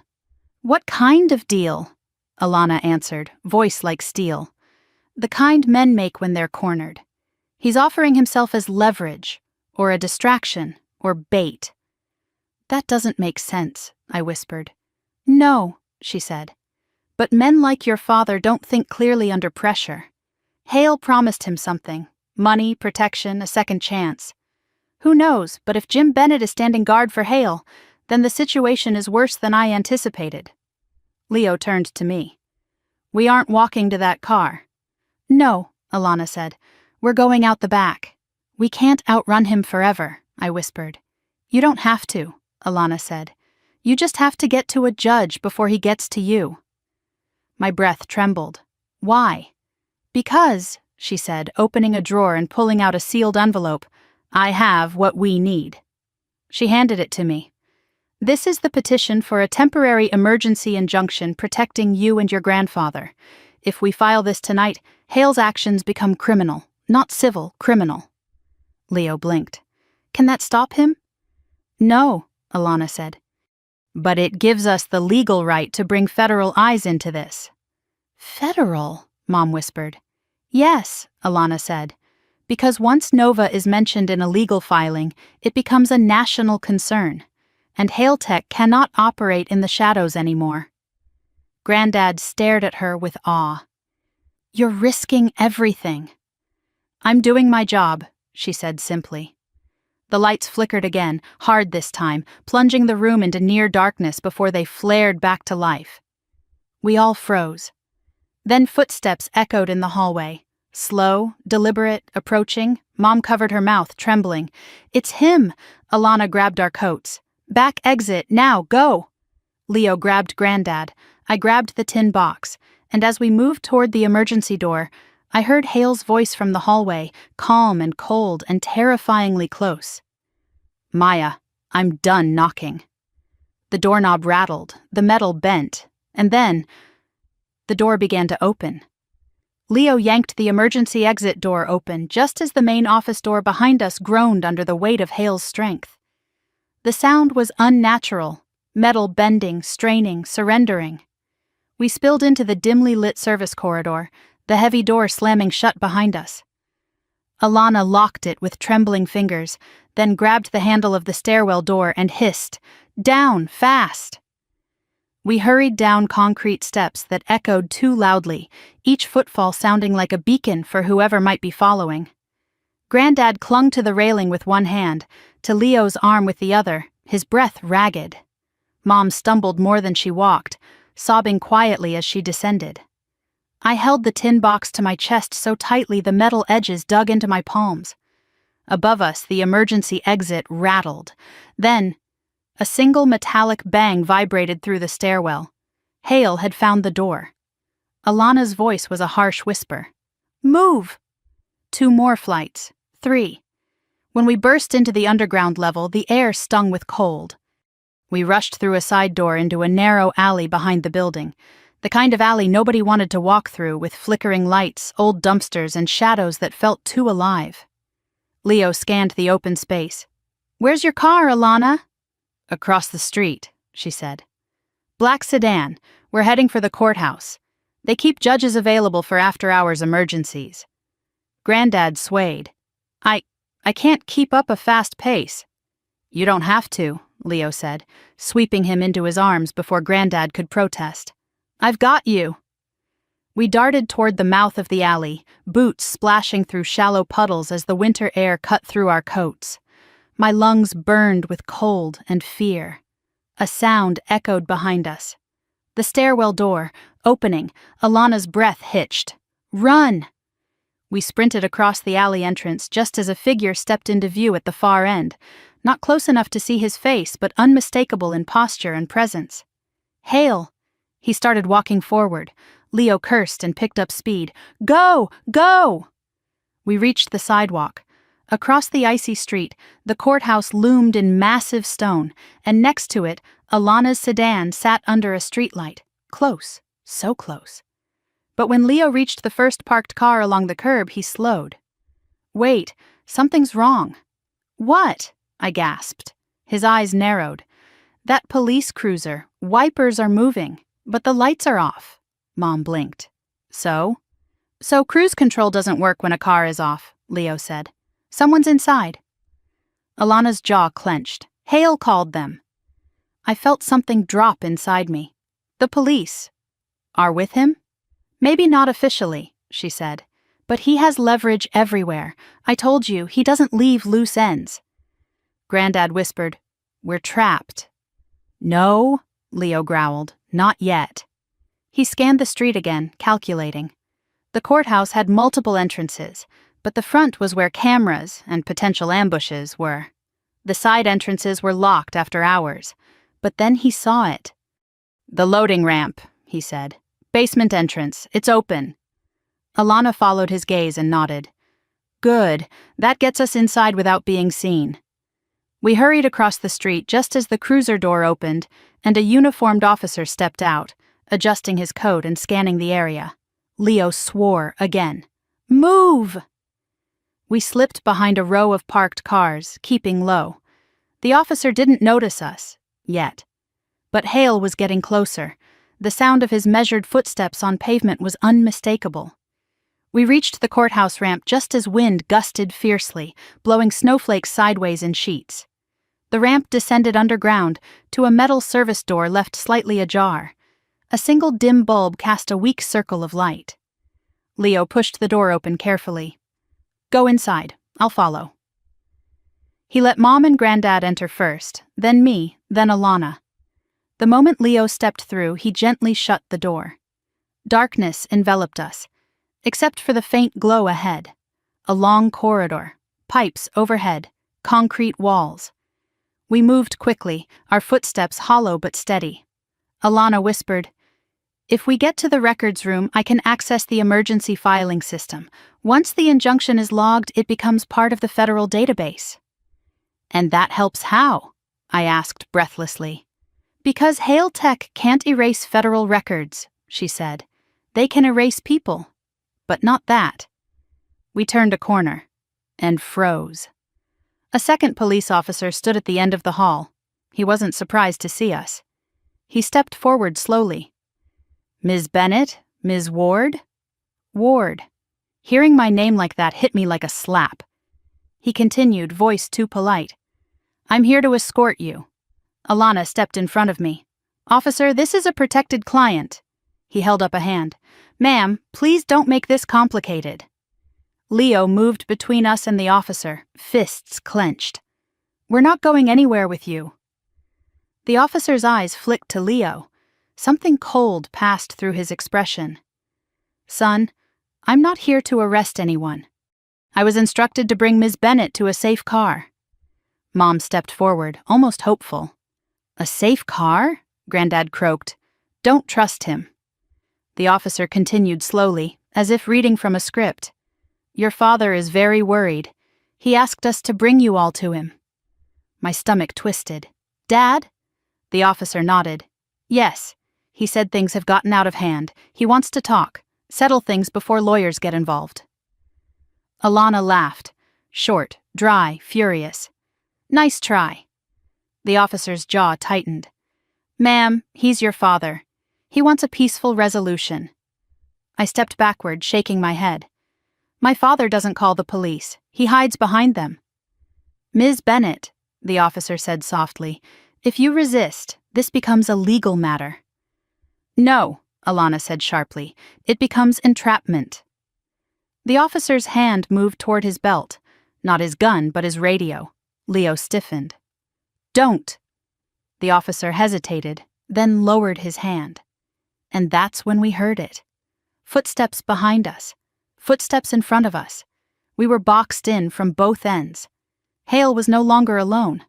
I felt my breath hitch. What do we do? Alana whispered. Only one thing. She grabbed my arm and shoved the tin box into my hands. Run! Before I could react, she slammed her shoulder into the officer in front of us, knocking him sideways with a startled grunt. Leo grabbed Granddad and pulled him toward a narrow maintenance door to our right. Mom stumbled after him. Alana shouted, "Maya, move!" I ran. The corridor blurred as I sprinted toward the door Leo was holding open.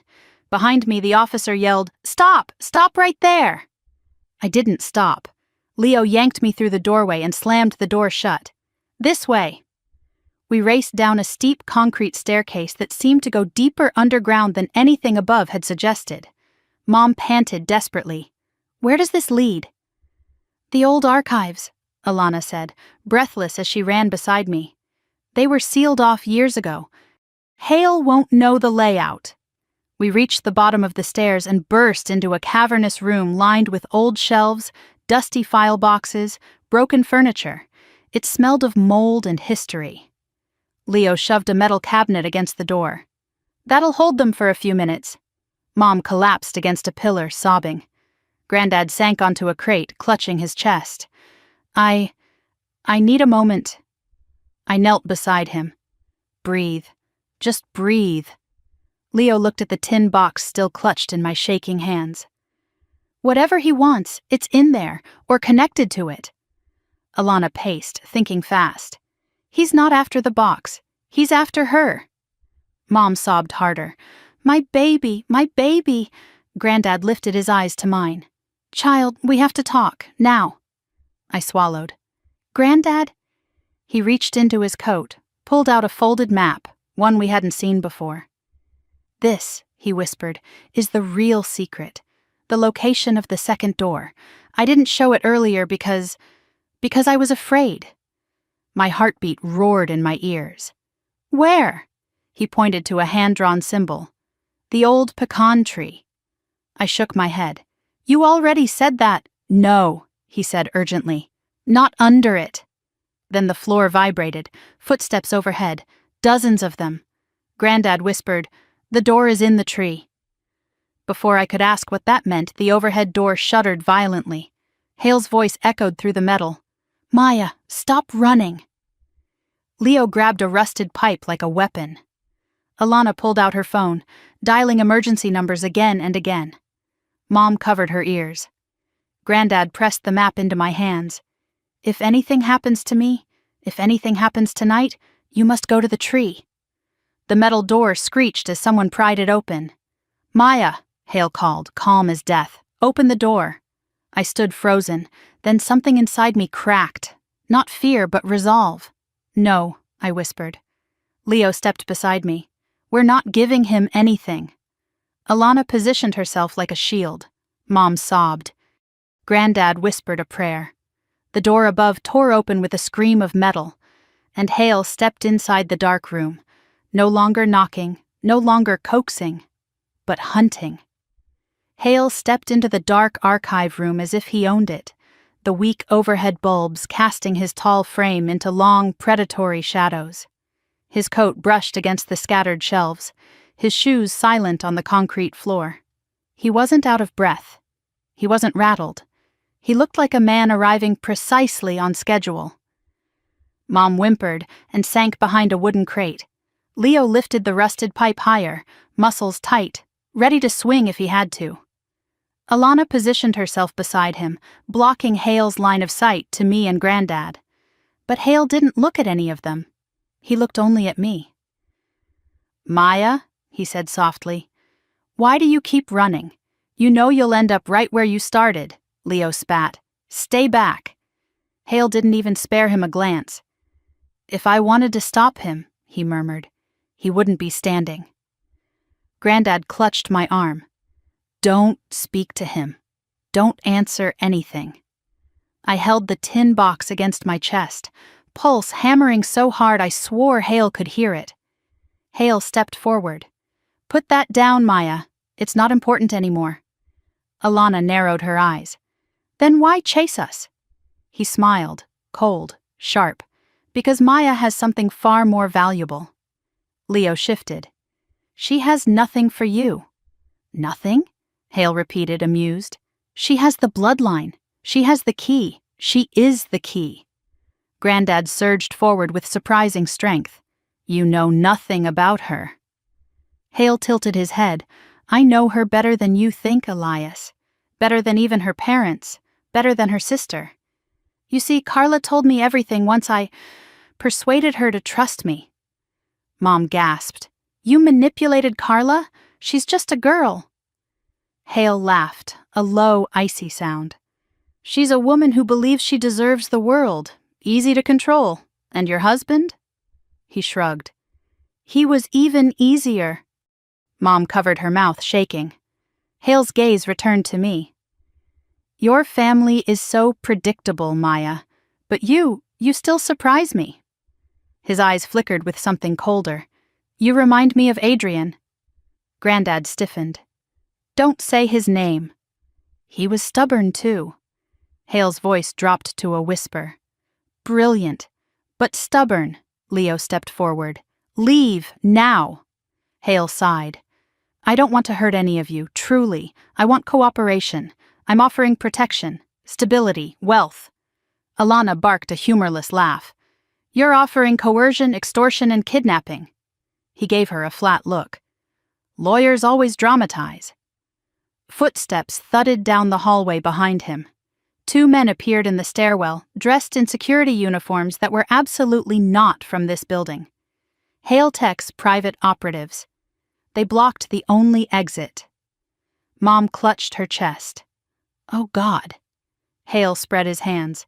Maya, the game is over. You can't run anymore. You can't hide. And you can't fight me. I swallowed hard, voice trembling. What do you want? Granddad hissed. Don't ask him. What I want, Hale said, stepping closer, is access.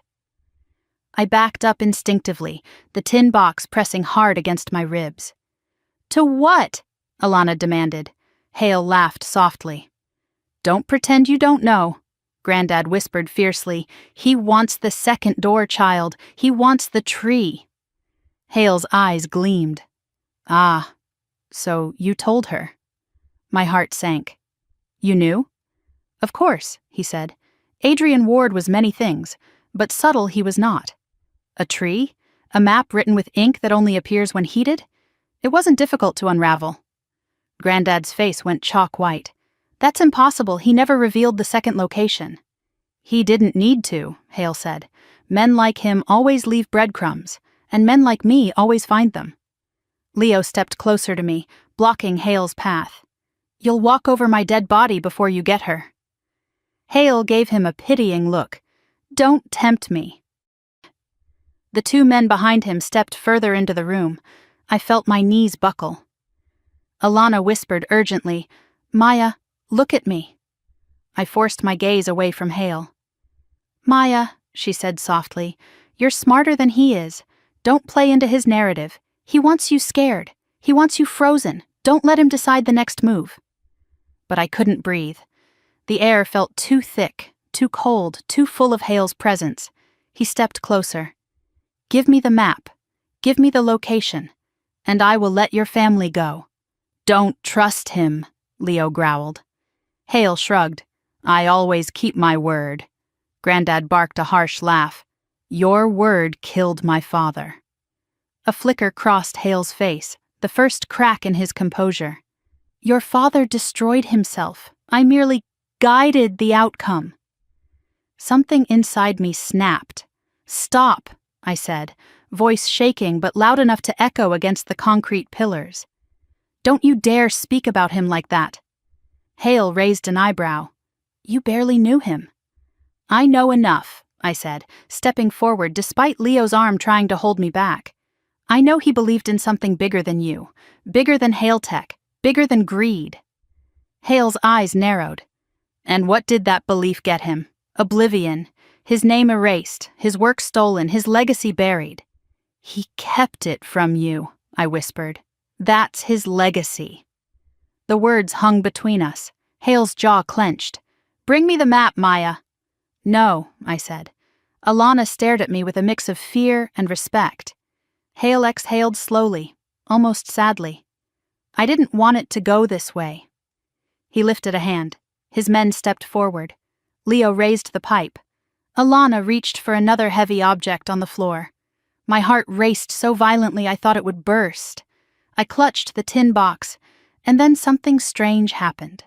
A soft hum, faint, barely there, but real. The box vibrated lightly in my hands. Granddad gasped. "It's activating!" "What?" Leo whispered. "The ink," Granddad said, eyes wide.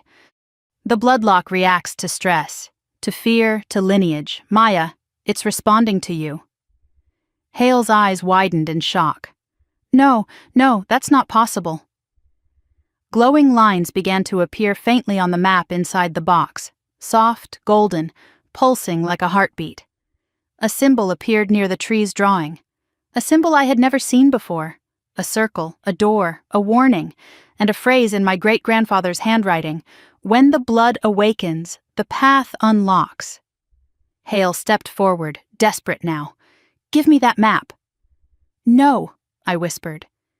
His men lunged. Leo swung the pipe, hitting one in the shoulder. The man staggered, but didn't fall. Alana smashed her makeshift weapon against the other's arm, buying us seconds. Hale surged toward me. I backed up, heart pounding, gripping the tin box like a shield. Granddad shouted, "Maya, the exit on the left!" I turned, a rusted metal door half hidden by old filing cabinets. Leo shoved one of the attackers aside and raced toward the door, grabbing the handle. "It's open!" Alana pushed Mom forward. "Go, now!" Hale roared. "Stop her!" But momentum was on our side now. Mom slipped through the door first. Granddad followed, Leo supporting him. Alana grabbed my arm, pulling me as Hale lunged. His fingers brushed mine, cold, hungry, certain. "Maya!" I shifted my weight and threw myself through the doorway as Leo slammed the metal door shut behind us. We heard Hale crash into the other side, pounding his fists against the metal, but the lock clicked, a thick final sound. Then silence. Granddad slumped against the wall, trembling. "Child, you unlocked it. The path is open to you." Leo gasped for breath, eyes wild. "Where does this go?" Alana checked the emergency map on the wall. Her voice shook. "It leads outside the courthouse, straight toward the riverfront." Mom whispered, "Why there?" Granddad stared at the map glowing faintly inside the tin. "To get to the tree," he whispered. "To the second door. To finish what Adrian started." I exhaled, gripping the tin box. Hale's distant shouting echoed faintly behind the metal door. He would break through soon, and when he did, he'd come for me with everything he had. But for the first time, I wasn't paralyzed by fear. I knew where we had to go, and I knew what I had to do. "Let's go," I said, lifting the tin box. "We're going to the tree." The metal door behind us shuddered again, Hale's fists pounding against it with furious precision. The sound echoed down the narrow emergency passageway, each strike vibrating through the concrete walls like a warning. We moved as fast as Granddad's frail body allowed, our feet splashing through shallow puddles left by leaking pipes. The air smelled of rust and old dust, and every flickering bulb above us felt like it could die at any second. "Keep going," Alana whispered harshly. "The passage should end in a service tunnel beneath the riverfront." Mom stumbled over debris, but Leo steadied her without slowing. Granddad leaned against me, his breath wheezing in short bursts. I held the tin box tightly, its weight both terrifying and comforting. Behind us, another crash sounded, the unmistakable sound of metal starting to bend. Hale was breaking through. Leo muttered a curse. "He's stronger than he looks." Granddad rasped. "He's relentless. He always was." We reached a T-shaped intersection. The map on the wall was smeared, water-damaged, but Alana squinted at it, tracing the faded lines with her finger. "This way," she said, turning left.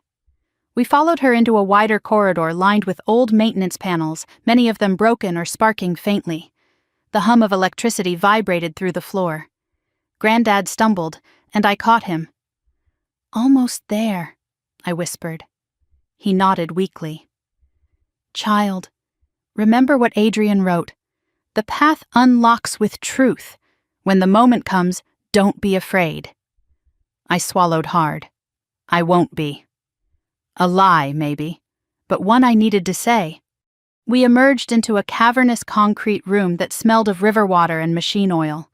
Large steel pipes ran along the walls. A metal ladder led to a hatch above, stenciled faintly with the words, "Access to Riverfront Maintenance Deck."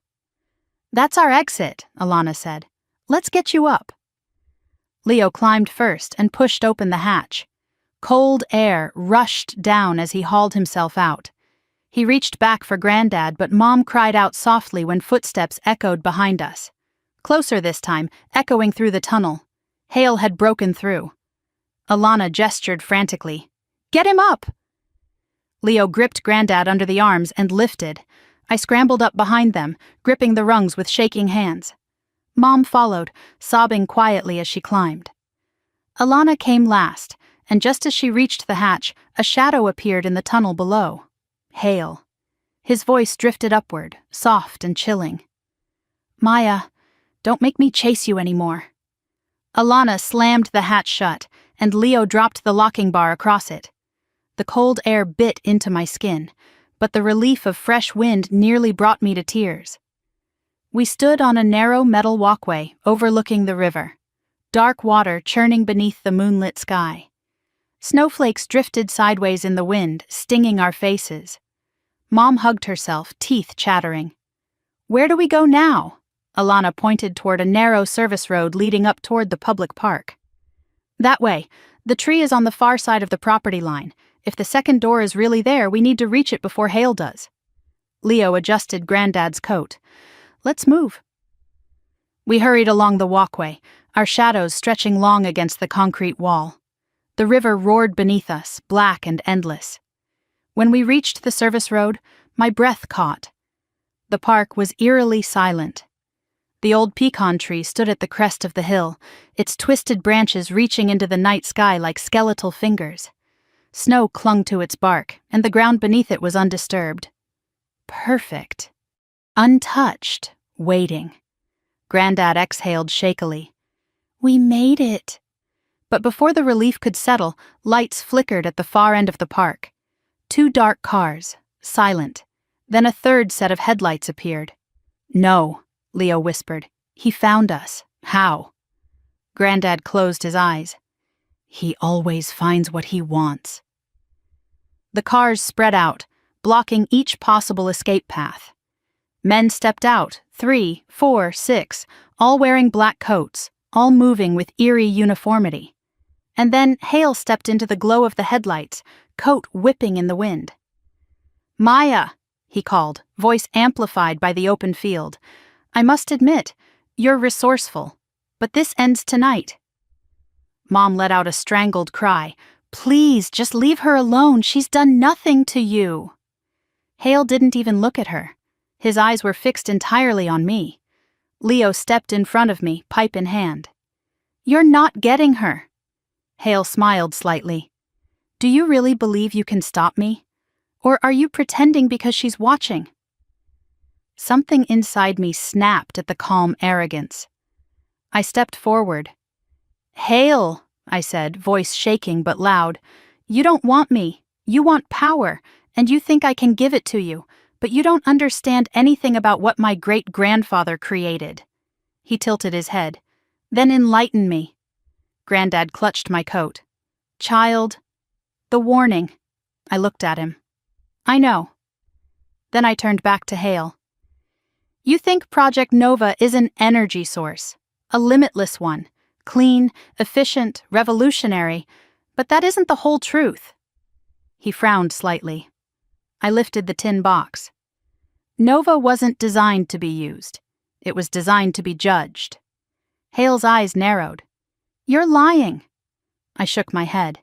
He built in a failsafe, a safeguard that prevents anyone with corrupt motives from accessing the full design. That safeguard isn't a lock. It's a test. Hale's breath caught, just faintly, but enough. Behind me, Leo whispered, "Maya, what are you doing?" I ignored him. "It can sense intention," I said. "It can sense greed, violence, ego. Anyone who approaches the second door with those things in their heart will never open it." Hale took a step forward, face tightening. "That's nonsense," he muttered. "Technology doesn't work like that." "This one does," I whispered. He lunged toward the tree. "Stop!" Granddad cried, but Hale ignored him, reaching for the trunk. As his gloved hand touched the bark, nothing happened. No vibration, no glow, no shift. The tree remained still, silent, unmoving. Hale turned back to me, fury twisting his features. "Enough games!" He stepped toward me. Leo swung the pipe, but one of Hale's men intercepted him, tackling him to the ground.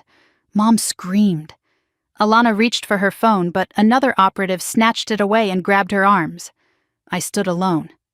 Hale grabbed my wrist. "You will show me how to open it." "No," I whispered. His fingers dug into my skin. Granddad shouted, voice cracking, "Maya, the truth! Tell the truth!" Hale yanked my arm. "Tell me where the door is." My heart pounded. I pressed my free hand against the tree's trunk. The bark was cold, solid. And then I whispered the words I had never said aloud, not to anyone, words that had lived in the darkest part of me my entire life. "I am not a Bennett." The ground trembled faintly beneath my feet. Hale froze. I lifted my chin. "I am Maya Ward, great-granddaughter of Adrian Ward, the bloodline you tried to erase."